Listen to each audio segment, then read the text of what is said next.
আর কিছু খেলতে হবে না, বাড়ি চলো আদি। এই তোমরা যাও, বাড়ি যাও এখন, যাও। আর তোমাকে আমি কাজ দিয়েছিলাম না, হ্যাঁ, স্কুলের কাজগুলো কে করবে? নাও, এখন চুপচাপ কাজগুলো করো, আমি কিছুক্ষণ বাদে এসে দেখবো। দূর বাবা, কিন্তু ভালোই লাগে না। কি করি? হ্যাঁ, আইডিয়া। সব ছিলে পেলে লিখতেই হবে না। ছিলে পেলে সব। বাবু, তুমি এগুলো কি করেছো? সব খাতা ছিঁড়ে ফেলেছো?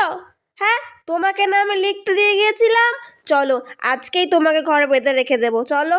হ্যাঁ, অনেক দুষ্ট হয়ে গেছে। মিমিলা আমাকে বেঁধে দেবে বলছে। তোমরা কিছু বলো।